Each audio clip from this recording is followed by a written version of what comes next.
Hi guys, ভালো আছেন? আশা করি আমিও ভালো আছি।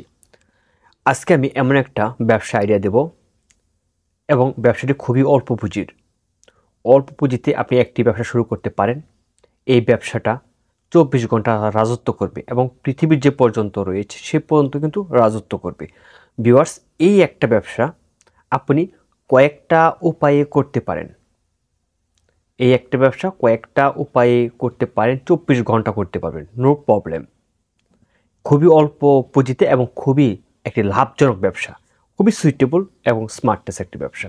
ভিউয়ার্স, আমি একদম মূল যে আলোচনা বা মূল যে বিষয়বস্তু আমি সেটা নিয়ে কথা বলবো।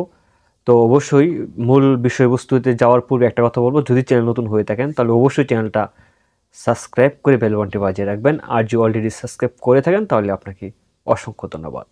চলুন ভিউয়ার্স, শুরু করা যাক।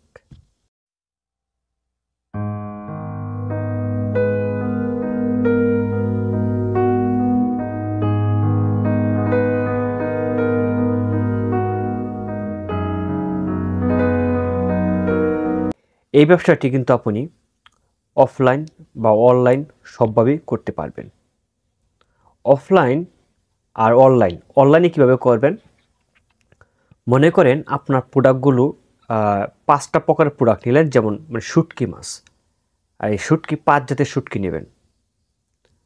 আপনি মনে করেন যে দেশি চিংড়ি, তারপর দেশি জিওল মাছ, তারপর নোনা ইলিশ, তারপর দেশি আমরা যাকে বলি চ্যাপা, দেশি চ্যাপা। তো এরকম করে 5টা প্রোডাক্ট নেবেন, বেশি নেওয়ার প্রয়োজন নেই, মাত্র 5টা আইটেম নেবেন। আর এই 5টা আইটেমের প্রতিটা আইটেমের ভালো করে ছবি তুলবেন এবং ছবিটাকে সুন্দর করে এডিট করে একদম একটি অন্যরকম একটা প্রফেশনালি লুক নিয়ে আসবেন ছবিতে। তো এই ছবিটার মাঝে আপনি কী করবেন, সুন্দর করে প্রাইস লিখবেন এডিট করে। ছবিটার এক কর্নারে আপনি সুন্দর করে প্রাইস লিখবেন যে কত টাকা কেজি। তো আপনি আপনার যে একটি মিনি বিজনেস বা আপনার একটা ব্যবসায়ী প্রতিষ্ঠানের একটা নাম সিলেক্ট করবেন এবং সেই নামের একটি ফেসবুক পেজ খুলবেন এবং ফেসবুক পেজ খুলে আপনি সেই ফটোগুলো আপলোড করবেন। আপলোড করে আপনি সেখান থেকে আপনার কাস্টমার খুঁজে নিয়ে আসবেন। ভিউয়ার্স, আপনার কাস্টমার আপনাকে হোয়াটসঅ্যাপে বা মেসেঞ্জারে নক দিবে, আপনি তাদেরকে প্রাইস বলবেন। তারা যদি কিনতে আগ্রহী থাকে তাহলে আপনি সেটা পাঠাও, অথবা বিনোদনের হোম ডেলিভারি সার্ভিসগুলো রয়েছে তাদের সাথে আপনি কানেক্ট হয়ে তাদের কাছে প্রোডাক্ট দিয়ে দিবেন, তারা হোম ডেলিভারি দিয়ে আপনার টাকা আপনাকে বুঝিয়ে দিবে। তো ভিউয়ার্স, এটা হচ্ছে অনলাইন সিস্টেম। হ্যাঁ, এখন মনে করেন যে আপনি ফেসবুক পেজে আপনি বিনোদনের ছবি ছাড়তেছেন, আপনার প্রফেশনাল যে আইডি রয়েছে ফেসবুক আইডি, সেখানেও কিন্তু আপনার এই ছবিগুলো ছাড়তে হবে। কেননা যে সবাই যাতে জানে যে আপনি এই ব্যবসা করতেছেন, এটাকে সবাইকে জানতে হবে। তো আপনি কি করবেন, সে ফেসবুক থেকে আপনি কাস্টমার নিয়ে আসবেন আপনার প্রতিষ্ঠানে। আপনার কাস্টমার সে ফেসবুকে অডিয়েন্সরাই কিন্তু আপনার কাস্টমার হবে। তাছাড়া যদি আপনি চান যে আপনি বুস্ট করতে পারেন, হ্যাঁ, আপনি ফেসবুকে বুস্ট করবেন, বুস্ট করার মধ্যে সারা বাংলাদেশ থেকে কাস্টমার নিয়ে আসতে পারেন ফেসবুকের মাধ্যমে। তাছাড়া আপনি অনলাইনে তো এভাবে সেল করবেনই। অফলাইনে সেলের বিষয়ে, অফলাইনে আপনি যদি চান তাহলে ছোট পরিসরে একটি ছোট আপনার স্টোর নিতে হবে, বা সব যাই বলেন, ছোট পরিসরে একটা দোকান নেবেন। সেই দোকানে মাত্র 4-5 জাতের আইটেম দিয়ে সুন্দর করে পরিপাটি করে, সবাই কিন্তু আসলে ব্যবসা করে, কিন্তু আসলে দেখবেন আপনি বাজারে ঢুকে সবাই কিন্তু তেমন পরিপাটি বিষয় না, তাদের মাঝে কিন্তু নতুনত্ব যে একটা বিষয় আছে সেটা কিন্তু নেই, আনস্মার্টভাবে তার ব্যবসা করতেছে। তো আপনাকে একটু আলাদা, আপনার পুঁজি কম ঠিক আছে, কিন্তু আপনার যে দোকানের ডেকোরেটর বা আপনার একটু স্মার্টনেস, হ্যাঁ, এবং আপনার একটি ইউনিকত্বকে আপনাকে সবার কাছে সেটা আকর্ষিত হয়ে উঠবে। সবাইকে আপনাকে টেনে নিয়ে আসবে কি আপনার ইউনিকত্ব, আপনার নতুনত্বটাকে। তো আপনি চাইলে সুন্দর করে পরিসরে, হ্যাঁ, একটু ছোটো পরিসরে আপনি একটা সুন্দর করে গুছালো একটি স্টোর দিতে পারেন।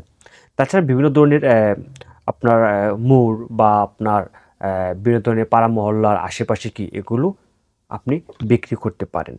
তাছাড়া যদি আরেকটু নিচে নেমে ব্যবসা করতে চান তাহলে আপনি পাড়া মহল্লায় অলিতে গলিতে ঢুকে কিন্তু এগুলো ব্যবসা করতে পারেন।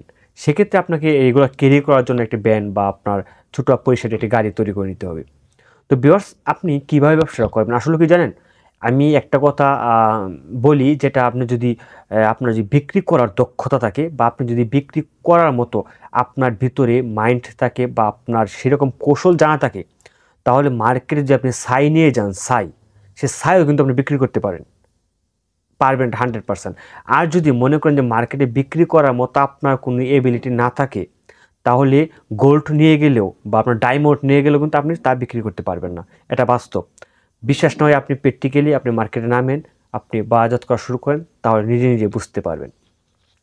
আর একটা বিষয় হচ্ছে, আমি এই কথা না বললেই নয়, যে অনেকে বলে যে ভাই আপনি হোলসেল মার্কেটে যান, হোলসেল মার্কেটে গিয়ে হোলসেলের পাইকারি ভিডিওর সন্ধান দেন, হ্যাঁ পাইকারি মার্কেটের সন্ধান দেন। ভাই এরকম টাকা থাকলে আপনার কাছে এরকম হোলসেলার বিক্রেতার অভাব নেই। আপনি পকেটের টাকা নিয়ে আপনি মাল কিনে নিয়ে আসতে পারবেন, কারণ আপনার জেলায় রয়েছে, ঢাকায় রয়েছে, এরকম বিভিন্ন জায়গায় কিন্তু হোলসেল মার্কেটের অভাব নেই, হোলসেল পণ্যের কোনো অভাব নেই। কিন্তু সেখান থেকে আপনি মালটা কিনে নিয়ে এসে আপনি যে বিক্রি করার মতো আপনার এবিলিটি থাকতে হবে। আর আমার কাজ হচ্ছে কি, আপনাকে সেই মার্কেটটা কোথায় এটাও বলে দেওয়া, কীভাবে পণ্যটা সংগ্রহ করে আনবেন সেটাও বলে দেওয়া, পণ্যটা এনে কোথায় রাখবেন সেটাও বলে দেওয়া, এবং পণ্যটা কীভাবে সরাসরি ভোক্তার নিকট পৌঁছাবেন, তাদের কাছে কীভাবে বিক্রি করবেন সে কৌশলও আমি বলে দিই। তো ভিউয়ার্স, আমি শুধু পণ্যের সন্ধান দেই না, আমি পণ্যের সন্ধানের পাশাপাশি ব্যবসা কীভাবে শুরু করবেন, কীভাবে ভোক্তার নিকট পণ্যটা পৌঁছাবেন, আমি এগুলো নিয়েও কিন্তু কাজ করি।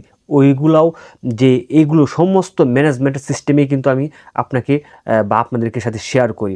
তো শুধু বাই অমুক মার্কেটে অমুক দোকানে এই শার্টটা পাওয়া যায় পাইকারি দরে, হ্যাঁ 120 টাকা দিয়ে এই শার্টটা কিনতে পারবেন, বা অমুক মার্কেটে অমুক জায়গায় এই পাইকারি দরে এই মোবাইলগুলো পাওয়া যায়, এই মোবাইলের দাম 800 টাকা, এটা করলে কিন্তু বা এটা জানলে কিন্তু আপনার সব কিছু ব্যবসা শেখা হয়ে গেল না।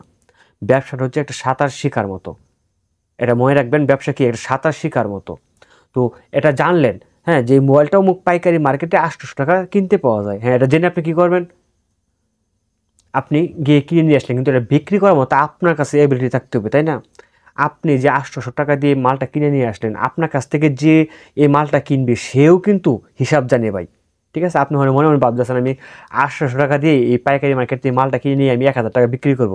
আরে ভাই, যে আপনার কাছে মালটা কিনবে সেও কিন্তু হিসাবটা জানে, আপনার মতো সেও কিন্তু হিসাবটা জানে। আপনি 800 টাকা দিয়ে মালটা কিনে নিয়ে আসলেন, ওই লোকে এসে আপনার দাম করবে 700 টাকা দিয়ে দিবেন, তখন আপনি কি করবেন? তাই অবশ্যই মার্কেট রিসার্চ করে এবং কি আপনার কোন প্রোডাক্টগুলো নিয়ে কাজ করলে অল্প পুঁজিতে আপনি সহজে মার্কেটে সেল করতে পারবেন, বা আপনি কী নিয়ে ব্যবসা করবেন, ভোক্তার কাছে কীভাবে মালটা পৌঁছাবেন, বিক্রি করার টিপস কৌশল সকল কিছু নিয়ে কিন্তু আমি কাজ করি। তাই ভিউয়ার্স, আপনি পাইকারি মার্কেটের সন্ধানে চেয়ে এই জাতীয় বা এই চ্যানেলগুলো খুবই উপকৃত হয়। তো ভিউয়ার্স, যাই হোক, ব্যবসার আইডিয়াটা কেমন লেগেছে অবশ্যই কিন্তু আপনি কমেন্টে জানাবেন। আজকের মতো এখানে বিদায় নিচ্ছি। ভালো থাকবেন, সুস্থ থাকবেন, দেখা হবে অন্য কোনো ভিডিওতে, অন্য কোনো বিষয় নিয়ে, অন্য কোনো আলোচনায়। খুদা হাফেজ।